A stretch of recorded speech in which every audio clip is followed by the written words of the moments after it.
Hey, Facebook friends and family members, how is it going? This is Dr. Bagley. Happy Monday. It is cold outside, so I got my sweater on, trying to keep warm in this office. It's warm, but hey, I'm spoiled. Anyway, and I got my chai right here. So, mm, this is the afternoon. It's the only time I really got, and so off of my last video I did, there was a Facebook friend, Sandra, who uh, mentioned about cheating, and I thought it would be an excellent topic to continue to do a small series on in the area of cheating. And then I told that to my boy Lopez, so him and his lovely wife, Mr. and Mrs. Lopez, um, um, talked about certain things, and they suggested maybe I can talk to the women who are mothers and singles. Because quite honestly, and I thought it makes sense, the reason is women who are mothers, single women who are mothers, the way they should date and how they're dating is versus a woman who doesn't have kids and how they date, that quite honestly is totally different in how they should, and in my opinion, strategically go out and date to find Mr. Right, if such. All right, so today we're going to talk about the numbers in cheating, and I did a U.S. Census and some other data information out there from 2018 to 2020. Some of this came out in May 19, so this is very valid in the data. And I'm a numbers guy, being a doctor, a psychiatrist. We're numbers researchers because number tells stories, right? Real data tells stories. So let's get into my sheet. I got it right here. I'm gonna share with you today the data, and then the next video we're gonna actually get into strategic, and I'll explain in a second.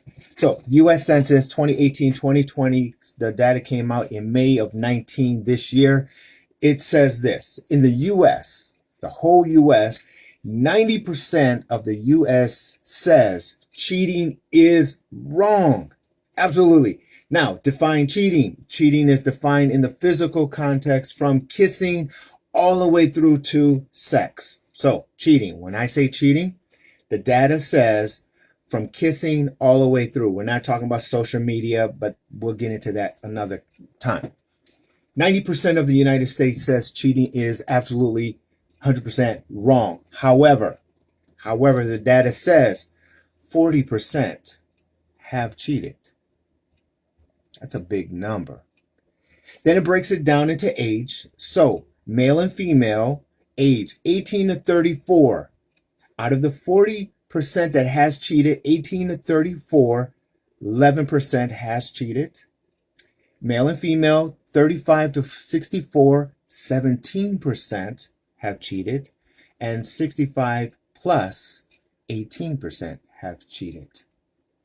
Now, numbers tell a story, so age matters. And so depending on your age, where you lay, what it basically says in the 40% that have cheated, or the 100% of the nation of the married, or have cheated, married and non-married together, if you're in an age group of this age group, that percentage is the percentage that may cheat on you. What's up, Angel Lopez? Now, female age group, 18 to 29, it says, guys, come on now. 18 to 29%, age of 18 to 29 says 11% of females cheated, while men were only 10%. All right. Hey, Jackie, what's going on? So, boom and boom. So, data. All right. So in this context, 90% says no, cheating is wrong, but 40% done it. Now, in those who have done it, let's break it down even more. The data says 22%. 22% of those of the 40% who cheated, 22% never admitted to their partner, right? Never admitted. The 24% of those who cheated said, I told my mate. I don't know what's wrong. I did it. I'm sorry. She don't mean nothing. 24% said they did. And out of that 24, here's some interesting data. Out of the 24, 54% of them broke up. The relationship, the marriage, done immediately. 30% says, we try to make it work, but it just didn't work. 15% still stayed after the fact. And yet, when asked this question, the next relationship that you get into, would you admit to them that you cheated? And 76% said yes. Interesting. Let's go into time, because this blew me away, because this is new data. I'm old school, so this is new data. This blew me away.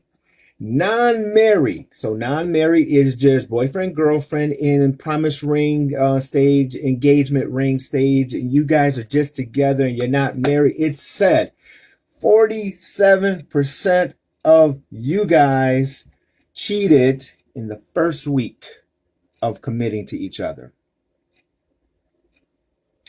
It then says 47% cheated within the first 6 months of y'all together, which is very interesting. Married, in the same timeline, first week, all the marriage, 29% cheated in the first week of them getting married, while the 23% cheated the first month they've gotten married. Interesting. Now, what this basically means is this. Out of 1,000 married women from age 15 and up, those who are married from age 15 and up, out of 1,000 women, 8 of them will get divorced. In other words, of saying it this way, 90% of the U.S. will be married before age 50.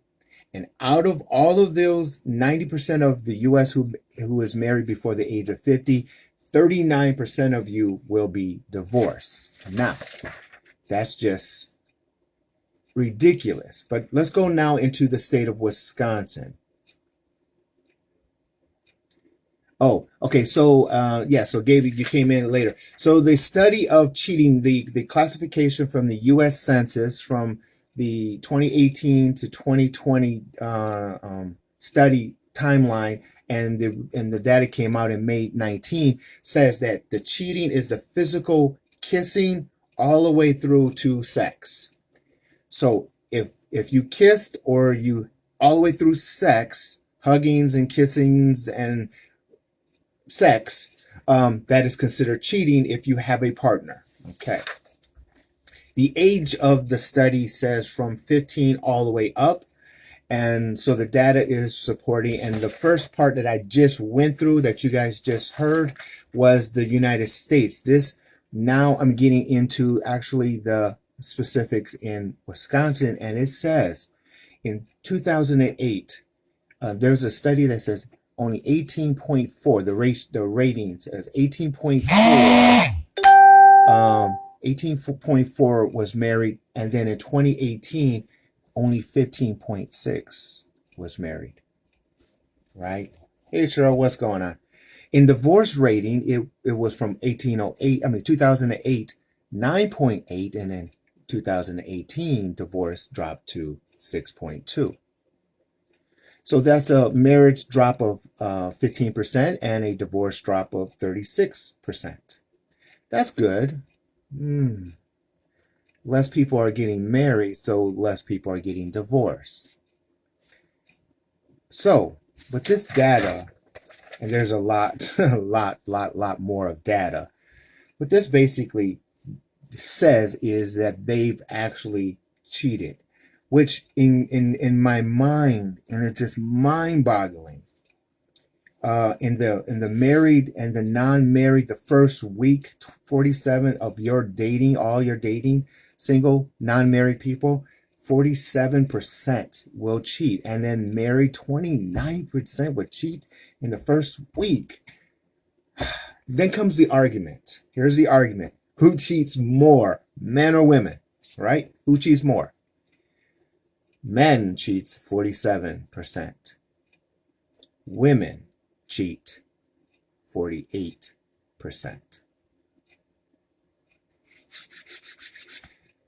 It is mind-boggling. And so when people, when Cheryl hinted about the cheating, and I said, okay, yeah, that'd be a great topic, I didn't realize this topic of cheating is so serious. And I have my own thought behind it of why so much. And I think, honestly, we have to say technology has played a role into this process of dating, right? Because social media, we can have so many single opposite sex in our Facebook pages, our Instagrams, and all of these other things. We've gotten to a point of being disconnected socially, that we're now connected to our tablet and our phones. And so in context, yeah. So yeah, 1% difference, the 1% difference. So we have a cheating nation, even though 90% of the nation says cheating is wrong, which is wow. So yes, I want to talk in the next series, this series that I want to get into. I want to talk to the single moms, because there are a lot of single mothers out there, in the context, and quite honestly, they're a woman and they have needs, and they want to be with a partner for various reasons, but yet they have kids. They're competing against the women who is single without kids, and they have needs, and the single women can do a little bit more than a married woman could. So how can a married woman compete against a single woman who have no kids? And so there's enough out there on single women by themselves. So I want to spend a little time with you guys on single moms, on how to strategically go through this process and understanding. So today, numbers and also definitions. So let me define what we're going to get ourselves into. And we're going to get into the idea of, ladies, how to define the difference between a lion and a hyena. And also understanding there's a difference between an age and maturity. So if with this understanding of this idea, please understand a hyena can cover themselves like a lion, or in other words, in biblical terms, the wolves in sheep clothing. And they hunt after you women who have kids, because they know the vulnerabilities that you are in. And I'm not saying it in the context of you being a weak woman, but I'm saying it in the context of you having a child puts a extra factor to your dating position.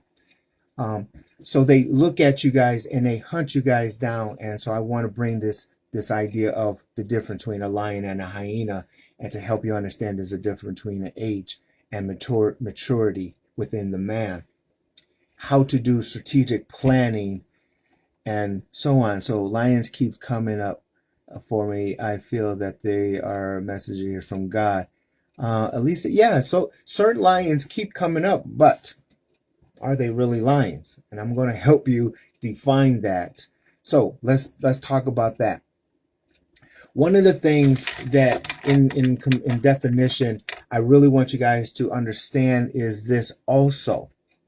When it comes to a lion or the man, when I say lion, hyenas, I'm talking about the personality aspect, the characteristics of the man.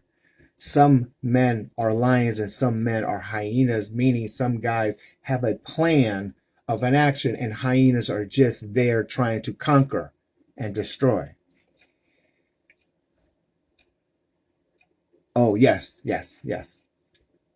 So personality, there's a difference between a man. So when I say I'm a lion, that means strategically and outwardly plan. I have a plan of action versus an hyena, meaning I can take who I am and say I have a plan, but really, truly, I can be with you for a year and try to grow with you. But think about it. Grow into what with you? That's a hyena. You think they're a lion because their profession, but in reality, when it comes to the dating aspect of a single woman who has a child or children, they have their hyenas because they want to be with you and grow with you. Grow into what? So we'll talk about that later. And so here's another point that I want to give to you. A man wants to date his mother or the one who raised him. And ladies, it is also true that women want their dad. But what happens when you don't have a dad? So when it comes to a man, you have to play the card. Some men have not been raised with the father. So in context, they're used to being with and growing with their mother or the grandparent or however that works. So ladies, to better understand who the man is really to better understand who raised him. And if you can understand who raised him and you're compatible to that person, then that's a comfort zone of the man. That's the leg in when you have a single woman who have no idea. So we're going to talk more into that. And then the different types of age groups. So, wow, numbers. It tells a good story, and I'm glad we're talking about it because my Facebook friends, I want to help you guys, and I know you have friends who want to help. You want to help them, so please let them stay tuned to when I'm going. I don't know when I'm doing this now because today is a busy day, but I really want to give this out to help you. So stay tuned. We're going to talk to single moms in the context of what we're talking about is towards single moms. We're going to help you strategically plan on how to get a lion, a partner. All right, guys, this is Dr. Bagley. Let me let you go. This is lunch. Go eat lunch. Stay warm. And I'll talk to you guys soon. Until next time. Bye-bye.